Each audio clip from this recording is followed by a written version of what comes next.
Sibye mtani bannaffe amalule gaffe amasuga gano ng'okugabasomera nze Helen's Mentor One LMTV. Eyasikira Magufuli akoze ne Museveni endagaano katubikuwe mu bujjuvu. Eyadda mu bigere bya Magufuli asinkanye President Museveni Entebbe ne bateeka omukono ku ndagaano z'amafuta. Samia Hassan Suluhu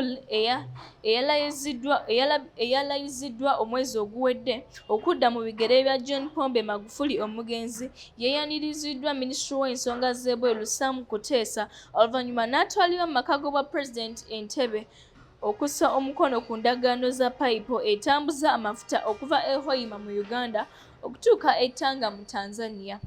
Okussa omukono ku ndagaano eno kwalina kubaawo nga March 2021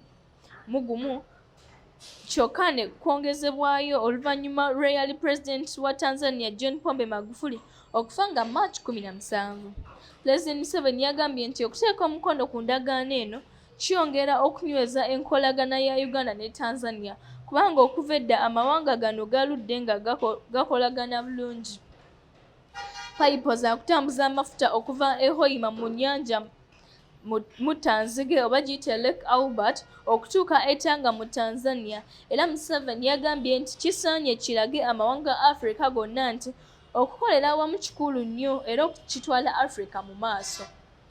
Amafuta gano gaazuulwa mu 2006 kyokka Museveni yagambye nti gaalwawo okusiimibwa kubanga yali talina bakugu mu byakusima amafuta era nga n'abaaliwo tebaalina bukugu bumala bw'atyo n'asooka abasindike basome bafune obukugu obw'enjawulo awo amafuta galyoke gasimibwe. Pulezidenti wa Tanzania Samia Suluhu Hassan yagambye nti okusima amafuta kuno kwakuyamba okutondawo emirimu eri abavubuka abasukka mu 1,000 ssaako okuyamba mu kukyusa ku mutindo gw'enguudo n'ebikozesebwa ebirala. Suluhu era yagambye nti waliwo ensonda endala ezikyetaaga okumalirizibwa amangu ddala omulimu gutambule bulungi n'asaba buli akwatibwako okukola ekimusuubirwamu. Okuva Suluhu bwe yalayiziddwa kuba pulezidenti guno gwe mulundi gwe ogusoose okufuluma eggwanga wadde mu Tanzania tebatambule nnyo ku mateeka ga kwewala kalwadde ka corona wabula mu kujja mu Uganda bonna baabadde bambadde masiki. Suluhu yatambudde n'abakungu okuli Minisita wa Tanzania ow'ebyobugagga by'omutaka Medad Cameron. Nkuliko eyo nnyo abasasi baffe. Omulangira Philip ow'Ebungereza waakuziikibwa abantu 3 katubikuwe mu bujjuvu. Omulangira Philip waakuziikibwa abantu 3 olw'embeera ya COVID-19 era Katikkiro wa Bungereza tagenda kwetaba kuziika kuno. Ekirango kino kyalangiriddwa mutabani wa Philip Omulangira Charles mu Lubiri bwe yabadde alangirira enteekateeka z'okuziika Philip ku Lwomukaaga nga April 17 mu Lubiri lwa Windsor e Bungereza. Philip ng'abadde n'emyaka 99 bba wa Queen Elizabeth yafa ku Lwokutaano oluvannyuma lw'akaseera ke yamala ng'ali ku ndiri. Charles yagambye nti abantu abaneetaba mu kuziika kuliko abooluganda ab'oku lusegere ate nga bakugobererwa amateeka n'ebiragiro ebya COVID-19 nga beewa amabanga nga bambadde ne masiki. Okuziika Philip kugenda kugatta abalangira ababiri Harry ne William ababadde bamaze ebbanga nga tebalabagana oluvannyuma lwa Harry okwabulira olubiri ne mukyala we Meghan ne bagenda e California. Harry yakomyewo e Bungereza okwetaba mu kuziika kwa jjajjaawe era ku mukolo gw'okuziika